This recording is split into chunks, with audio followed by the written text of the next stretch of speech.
회복과 준비를 위한 금요교회에 오신 여러분들 주의 이름으로 축복하고 환영합니다. 우리 가정에서 함께 금요기도회 하시는 우리 성도님들도 하나님의 은혜를 사모하면서 말씀 듣는 귀한 시간이 되시길 주의 이름으로 간절히 소망합니다. 이 고린도전서는 고린도 교회 성도들에게 바울 사도가 보낸 첫 번째 편지입니다. 그러면서 어떻게 편지를 쓰고 있냐면 고린도에 있는 하나님의 교회 곧 그리스도 예수 안에서 거룩하여지고 성도라 부르심을 받은 자들과 또 각처에서 우리의 주 곧 그들과 우리의 주 되신 예수 그리스도의 이름을 부르는 모든 자들에게 하나님 우리 아버지와 주 예수 그리스도로부터 은혜와 평강이 있기를 원하노다 하면서 문안 인사를 하고 있는 것을 우리가 보게 됩니다. 이 고린도전서 1장 26절에서 31절 말씀을 가지고 하나님의 부르심을 보라라는 제목으로 우리가 함께 말씀을 살펴보겠습니다. 사람들은 수많은 사람들 앞에서 자기 자신들을 자랑하고 드러내는 것을 좋아합니다. 부모님들의 경우는 보면 자식 자랑은 엄마들끼리 모이면 아버지들은 보통 보면 자식 자랑은 별로 안 하시는데 어머님들의 경우를 보면 수많은 사람들을 만나게 되면 자식 자랑을 많이 하는 것을 보게 됩니다. 우리 자녀가 이번에는 어느 대학에 갔고 우리 아이는 이제 몇 살밖에 안 됐는데 한글을 띄어서 나를 닮아서 똑똑한가 봐. 그런 자랑을 하고요. 할아버지 할머니의 경우를 보면 손자 손녀를 자랑을 하고 있는 것을 보게 되고요. 물질이 많은 사람들은 자신의 재력을 발산하는 것을 우리가 보게 됩니다. 그러나 하나님께서 원하시는 것은 세상적인 것들은 사람들 앞에서 자랑하는 것이 아니라 우리 주님이 베풀어 주신 구원의 은혜에 감사하며 구원의 주님을 드러내고 자랑하는 것을 원하신다는 겁니다.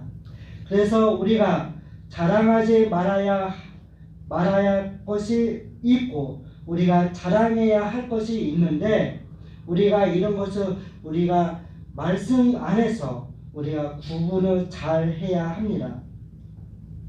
무엇을 자랑하지 말고 무엇을 우리가 적극적으로 자랑해야 하고 누구를 자랑하며 무엇을 자랑하고 어떻게 자랑해야 하는지 우리에게 주시는 말씀을 잘 배워서 우리 주님이 원하시는 삶을 살아가는 저와 여러분이 되시길 주의 이름으로 권면합니다. 26절 상반절을 보면 형제들아 너희를 부르심을 보라고 하시는데 주님이 우리를 위해 고난 받으시고 죽으심으로 말미암아 우리 모두가 주의 백성이 되었습니다. 우리는 하나님 안에서 형제 자매가 되었는데 우리가 형제 자매가 된 것을 우리가 보고 우리를 그 부르신 그 하나님의 부르심을 기억하라고 우리에게 말씀하고 있습니다. 즉 이 말은 내가 어떤 처지에 있었고 어떤 모습으로 있었는데 우리 주님께서 어떻게 계획하시고 어떻게 우리를 붙잡아 일으켜 주셨는지에 대한 하나님의 부르심을 기억하라는 겁니다. 하나님의 부르심을 잘 기억하면 우리가 감사할 수 있고 주님을 더욱더 사랑하고 주님 앞에 나갈 때 더욱더 겸손한 모습으로 주님 앞에 나아갈 수 있고 주님을 더욱더 자랑할 수 있지 않겠습니까? 왜냐하면 나를 향한 그 부르심, 저와 여러분을 향한 그 주님의 부르심이 나를 향한 부르심이 주님이 우리를 부르심이고 은혜의 부르심으로 나의 노력과 공로로 내가 구원받는 것이 아니라 내 지식과 내 능력 때문에 쓰임받는 것이 아니라 하나님의 전적인 은혜로 말미암아 우리를 부르신 그 주님을 기억할 수 있다면 주님 앞에 찬양하고 감사할 수밖에 없다는 겁니다. 여러분, 우리가 살아가면서 평생에 기억해야 할 것이 있다고 하면 그것은 다른 것이 아니라 하나님의 부르심이라는 것입니다. 창세전부터 우리를 예정하시고 허물과 죄로 죽었던 저와 여러분은 하나님께서 구원하시려고 작정하시고 성자 하나님께서 우리를 친히 구원하시려고 인간의 육신을 입고 이 땅에 오셨다는 것입니다. 그리고 성령 하나님께서 역사하시고 적용하셔서 말씀을 듣고 깨달아 내가 주님의 백성이 되어졌다는 사실이 얼마나 감격스럽지 않습니까? 그래서 우리가 평생 하나님의 부르심을 기억하려고 성경을 우리에게 누누이 말씀하고 있다는 겁니다. 26절 하반절에 보면 지혜로운 자가 많지 아니하며 능한 자가 많지 아니하며 문벌 좋은 자가 많지 아니하리라 라고 말씀하고 있는데, 여러분, 주님을 믿는 사람들 가운데 지혜로운 자, 문벌 좋은 자들이 주님을 믿는다면 얼마나 귀한 모습입니까? 자기의 능력이 있어도 그 능력을 주님이 주신 것으로 알고 주님 앞에 나올 수 있다면 정말 그 모습은, 정말 그 사람은 정말 겸손하고 귀한 사람이 아닌가 생각해 보게 됩니다. 그래서 대부분의 이 복음의 역사가 지혜롭지 못한 사람들, 문벌과 능력이 없는 사람들이 복음을 받을 가능성이 많이 있는 것을 보게 되지 않습니까? 그 당시 지혜로운 자, 많이 배운 자들이 주님 앞에 나오지 못했다는 것을 역사적으로 잘 보여주고 있습니다. 그 대표적으로 보면 주님 앞에 나왔던 부자 청년의 경우를 우리가 보게 됩니다. 부자 청년이 모든 것을 알았지만 주님이 너의 재물을 팔아 나를 따르라 할 때 뭐라고 말씀해 주고 있습니까? 근심하면서 갔다고 우리에게 말씀해 주고 있지 않습니까? 가문이 좋고 재산이 많은 자, 많이 배운 자들은 주님 앞에 나온다는 것이 쉽지 않습니다. 자기 자랑이 있는 사람은 하나님의 은혜를 받아들이는 것이 쉽지 않고 하나님이 주신 그 은혜를 거부할 가능성이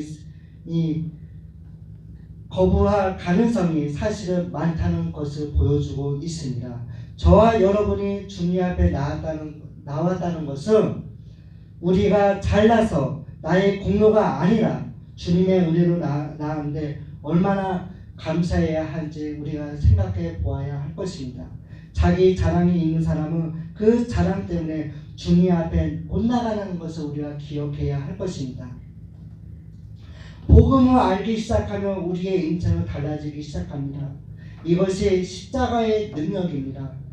고린도 1장 18절에 보면 이렇게 말씀해 주고 있는데, 십자가의 도가 멸망하는 자들에게는 미련한 것이요 구원을 받는 우리에게는 하나님의 능력이라고 선포하고 있습니다. 그러므로 하나님의 능력과 하나님의 지혜를 구하며 살아가야 하는 겁니다. 오직 부르심을 받은 자들에게는 유대인이나 헬라인이나 그리스도는 하나님의 능력이요 하나님의 지혜라고 우리에게 말씀하고 있습니다. 그러므로 예수 그리스도를 만나고 예수 그리스도도 나의 구세주로 영접해야 합니다. 그래야 우리의 자랑의 차원이 바뀌는 것입니다. 주님을 알기 전에는 우리가 세상의 것을 가지고 자랑했지만 주님을 만난 이후로부터는 우리의 삶이 바뀌어서 우리의 자랑은 오직 그리스도 주님만을 우리가 자랑하며 살아야 할 것입니다. 이전에는 세상의 것이 즐겁고 기뻤지만 이제는 나를 구원하신 그 주님으로 인하여 기뻐하고 즐거워하면서 감사하는 삶을 살아야 합니다. 그러면서 우리의 삶의 가치관과 우선순위가 바뀌어져야 할 것입니다. 그것이 중요합니다. 이 같은 체험은 지극히 개인적인 것으로 교회 안에서 목사, 집사 이 직분도 중요하지만 오히려 우리가 정말 우리의 삶이 바뀌지 않는다고 하면 이것이 우리에게 있어서 거친 돌이 될 수도 있다는 것입니다. 복음 앞에 개인적인 변화의 체험이 있어야 하고 십자가의 도가 깨달아지는 순간이 와야 한다는 것입니다. 고린도전서 1장 21절에 보면 이렇게 우리에게 말씀해 주고 있습니다. 하나님께서 전도에 미련한 것으로 믿는 자들을 구원하시기를 기뻐하셨더라. 여러분 바울 사도가 어떤 사람이었습니까? 그는 자신의 복음을 모를 때와 복음을 깨달은 후의 모습이 전혀 다른 삶을 산 대표적인 인물입니다. 그가 주님을 알지 못할 때는 예수 믿는 사람들을 죽이고자 앞장을 섰고 스데반 집사를 죽이는 일에 앞장을 섰던 사람이었습니다. 그러나 그가 부활하신 그 주님을 다메섹 도상에서 만났을 때 그의 삶은 360도로 달라진 것을 우리가 보게 됩니다. 지난날의 자랑거리를 모르다 배설물로 여기고 오직 예수 그리스도의 복음 전파를 위해서 평생을 하나님 나라를 위해 헌신하며 살았던 사람이었습니다. 우리는 첫 번째로 우리는 주의 부르심을 우리가 자랑하며 살아가야 합니다. 성도의 자랑은 부르심에 대한 자랑이 있어야 하는데 바울 사도는 고린도 교회에 편지하면서 고린도전서 1장 2절에서 그리스도 예수 안에서 거룩하여지고 성도라 부르심을 받은 자들에게 은혜와 평강이 있기를 원한다고 하면서 문안하고 있습니다.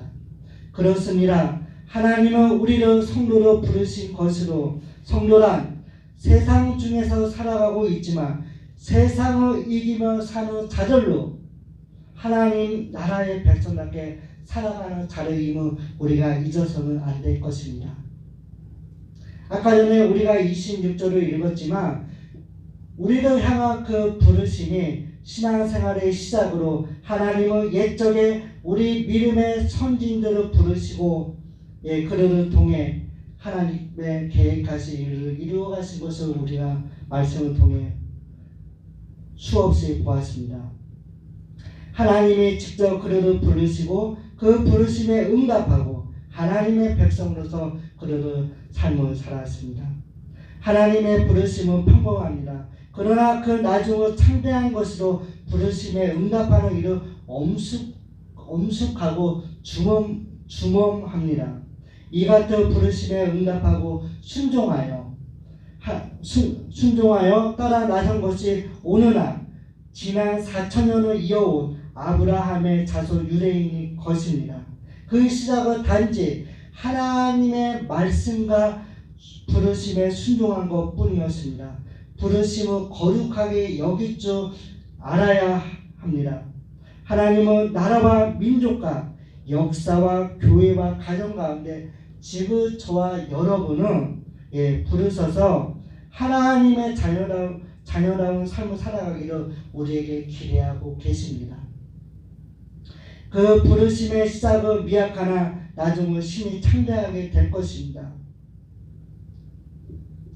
신구약 성경의 인물들과 2000년 우리 기독교 역사를 보면서 하나님의 사람들의 특징은 부르심을 경험하였다는 사실입니다. 예수님도 갈릴리 해변에서 베드로와 안드레, 야고보와 요한을 차례로 부르셔서 제자를 삼으셨고 세리인 마태를 부르시고 그 후에 나라나이를 부르셨다는 것입니다. 차례로 부르셔서 제자를 삼으셨습니다. 요한복음 1장 48절 이하에 보면 나라나엘이 예수님께 묻습니다.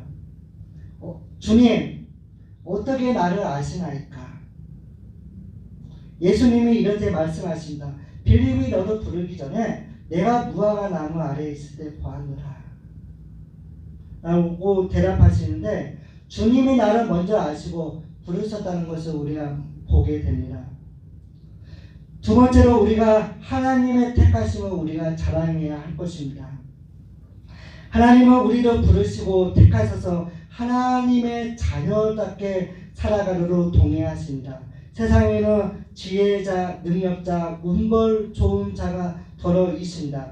많은 것 같아도 사실은 많지 않은데 각 나라마다 3%에서 5%의 사람들이 나라의 부와 경제와 모든 분야의 80% 이상을 좌지우지하고 대개의 사람들은 지극히 평범한 서민들이고 중산층인 것을 우리가 보게 됩니다. 바울 사도가 살았던 이 당시의 고린도라는 이 도시도 그러했고 고린도 교회의 성도들은 그러하였습니다. 지극히 평범한 사람들이 모여있는 곳이었고 그러나 분명한 사실이 한 가지가 있는데 하나님의 저들을 부르셨고 택하셨다는 점으로 하나님의 평범한 우리를 택하여 쓰시는 선택의 기준은 세상의 기준과 너무나도 다르다는 것입니다. 말씀을 보십시오.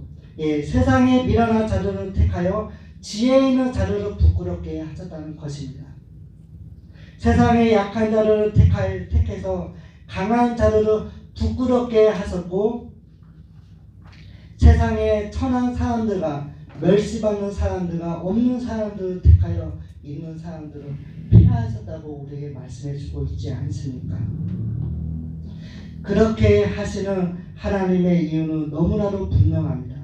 아무 육체라도 하나님 앞에서 자랑하지 못하게 하기 위해서 그리하신 것으로 이 얼마나 놀라운 진리의 교훈입니까?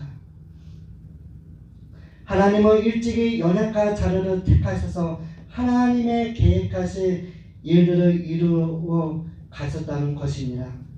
사도 바울은 미련하고 약하고 천하고 멸시받고 없는 생활이 끝이 아니라 그러한 약함 속에서도 주님을 의지하고 살아가면 하나님의 능력과 예수 그리스도의 지혜가 공급되어 지혜자와 강한 자와 있는 자들을 뛰어넘는 하나님의 역전을 경험하게 될 것이라고 성도들을 격려해 주고 있습니다. 세 번째로 우리는 그리스도 예수 안에 있음을 자랑해야 합니다. 주 예수 그리스도를 믿는 성도는 하나님으로부터 나서 그리스도 예수 안에 있는 자들로서 성도인 우리가 주님 안에 있느냐 주님 밖에 있느냐 하는 것은 매우 중요한 질문이기도 합니다. 나는 주님 안에 있는가 주님 밖에 있는가? 이름한 성도일 뿐 주님 밖에서 헤매고 방황하고 산다면 그는 진정한 의미에서 성도가 아니라는 겁니다. 예수 그리스도께서 하나님께로부터 나와서 우리 곁에 계신 것처럼 성도는 하나님께로부터 나서 그리스도 예수 안에 있는 자들로 이 얼마나 심오하고 아름다운 고백인지 모릅니다.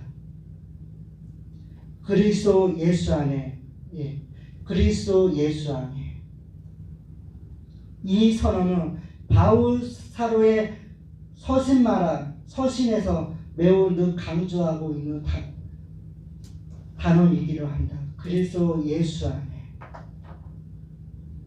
이것은 가족들도 마찬가지이고 성도들 간에도 마찬가지입니다. 그러면서 우리가 정말 주님 안에 있는가 인더 크라이스트 지저스 주님 안에 내가 있는가 주님이 내 안에 계시고 나는 그 주님을 따르고 주님 안에 내가 살아가고 있는가 우리 자신을 돌아봐야 할 것입니다. 하나님 안에 살고 있는 예수 그리스도 안에 살아가면 하나님 안에 살고 예수 그리스도 안에 살아가면 주님은 우리 성도들에게 지혜와 의로움과 거룩함과 구원을 골고루 선물로 주셨는데 그러므로 이것을 자랑하며 살아가는 것이 거룩한 성도의 모습이고 이것이 복음 전파라는 사실을 우리가 잊어서는 안 될 것입니다. 다른 것이 전도가 아닙니다. 정말 우리의 삶 속에서 주님을 드러내고 날 구원하실 그 주의 은혜를 우리가 입술로 고백하면서 내가 믿는 그 주님을 여러분 믿어보십시오. 우리의 삶이 편안합니다. 그 주님이 나에게 베풀어 주신 그 은혜는 말로 표현할 수가 없습니다. 내가 믿는 그 주님을 믿어보십시오. 전도하는 것이 복음 전파입니다. 하나님 아버지와 주 예수 그리스도는 우리의 영원한 자랑이므로 그러므로 누구든지 사람을 자랑하지 말라고 말합니다. 사도 바울은 고린도후서 1장에 보면 1장 14절에 보면 고린도 교회 성도들에게 분명하게 말하고 있습니다. 여러분이 우리를 이미 부분적으로 이해했습니다마는 우리 주 예수의 날에는 여러분이 우리의 자랑거리 이르시 우리가 여러분의 자랑이 될 것입니다. 이를 권면하고 있습니다. 그러면서 뭐라고 말하고 있습니까? 세번역 성경을 제가 찾아봤더니 이렇게 기록하고 있습니다. 자기 잘난 것만 자랑하지 말고 주 예수 안에서 살아가는 겸손한 모습을 드러내고 자랑하라고 권면하고 있습니다. 우리 모두 주님 안에서 서로에게 자랑이 되는 삶을 살아야 할 것입니다. 바울 사도가 갈라디아에서 6장 14절에 보면 그가 뭐라고 고백하고 있습니까? 그러나 내게는 우리 주 예수 그리스도의 십자가 외에는 결코 자랑할 것이 없다고 그는 선포하고 있습니다. 그리스도의 십자가 외에 결코 자랑할 것이 없더라. 그는 학식이 있었고 정말 세상적으로 볼 때 좋은 학벌과 가문에서 좋은 가문에 태어났지만 그는 예수 그리스도를 아는 이후로부터 그는 모든 것을 세상의 배설물로 여기고 오직 주님만을 자랑하면서 자랐다는 것입니다. 우리 모두 거듭난 성도다운 자랑거리를 자랑하면서 살아가는 하나님의 사람이고 주 예수 그리스도의 사람들이라는 사실을 우리가 잊어서는 안 될 것입니다. 말씀을 마치고자 합니다. 하나님께서 우리를 부르심은 공로나 우리가 정말 잘나서가 아니라 우리가 자격이 있어서 우리를 부르셨다는 것이 아닙니다. 하나님의 은혜로 우리를 부르셨음을 우리가 기억하시기 바랍니다. 지혜로운 자, 능한 자, 문벌 좋은 자는 복음을 받아들이기가 쉽지 않습니다. 하나님의 부르심은 세상에 미련한 것들을 택하사 지혜 있는 자료로 부끄럽게 하셨다는 것입니다. 내가 아무리 성공한 인생이라도 주님이 그 안에 안 계신다고 하면 얼마나 허탄한지 모릅니다. 마지막 날 주님 앞에 가면 세상의 모든 것을 자랑거리가 되지 못한다는 것을 우리가 기억해야 합니다. 그러면서 우리가 주님 앞에 설 때 주님과 우리가 서로 마주할 그때를 우리가 생각해 봐야 할 것입니다. 주님 앞에 설 때 나의 모습은 어떠한 모습입니까? 주님과 내가 마주할 때 내가 주님을 어떻게 맞이해야 하는가? 우리가 그때를 한번 생각해 봐야 할 것입니다. 하나님께서 우리를 창조하셨고 구속하셨습니다. 하나님께서 우리를 사랑하여 주사 큰 대가를 치르시지 아니하셨습니까? 하나밖에 없는 독생자 예수 그리스도를 우리를 위해 내어주셨다는 그 은혜 얼마나 감사한지 모릅니다. 값싼 복음이 아닙니다. 값비싼 은혜의 복음임을 우리가 기억하시기 바랍니다. 예수님은 우리에게 지혜와 의로움과 거룩함과 구원함을 주셨습니다. 우리의 자랑은 세상의 것이 아니라 주 안에서 우리에게 베풀어 주신 그 은혜를 우리가 기억하고 오직 주의 십자가는 붙잡고 주님만 자랑하며 나가야 할 것입니다. 바울 사도는 세상적으로 자랑할 것이 많은 사람이었습니다. 바울은 주 예수 그리스도의 십자가 외에 결코 자랑할 것이 없다고 그는 고백합니다. 자랑은 예수님이 나의 구주와 주임을 고백하는 것입니다. 자랑은 예수님을 부끄러워하지 아니하고 담대하게 증거하는 것임을 우리가 기억해야 할 것입니다. 예, 우리가 오늘 이 들은 말씀을 우리가 기억하면서 정말 우리가 은혜 받은 말씀이나 깨닫는 말씀을 우리가 어느 곳에 있든지 함께 나누시기 바랍니다. 그러면서 연약한 나를 부르시고 사용하시는 그 하나님께 정말 우리는 감사하면서 살아가고 있는가 우리 자신들을 돌아보기 원합니다. 그러면서 나는 우리의 삶 가운데 무엇을 자랑하고 있는 것일까? 내가 자랑하는 것이 주님이 아닌 세상의 것, 내가 가진 학과, 내가 가진 재물을 드러내고 있는가? 우리 자신을 돌아보기 원합니다. 우리가 아까 저희도 거룩하신 하나님 주께 감사를 드리세요. 우리가 찬양을 들었지만 주님이 우리에게 베풀으신 그 은혜는 말로 표현할 수가 없습니다. 내가 약할 때 강함 되시고 내가 꼭 약할 때 강함이라고 주님이 우리에게 말씀해 주셨는데 우리가 그 말씀을 기억하면서 우리가 정말 어떠한 상황에 있든지 우리가 저번 추수감사절 때 저번 주에 가장 큰 은혜라는 제목으로 우리가 말씀을 들었는데 우리가 정말 어떠한 상황에 있든지 우리에게 그 베풀어 주신 그 하나님의 은혜를 기억하면서 우리가 성도답게 살아가기 원합니다. 어떠한 상황에 있든지 하나님께서 정말 어려운 상황 가운데 우리를 훈련시키시는 때가 있는데 정말 그 어려운 상황 속에서도 주께서 우리에게 베풀어 주신 그 은혜를 기억하고 하나님이 어떠한 분인가를 우리가 기억하면서 오늘 들은 말씀을 기억하고 우리가 늘 주님 안을 자랑하기에 힘쓰며 나가는 저와 여러분이 되시길 주의 이름으로 간절히 소망합니다. 오늘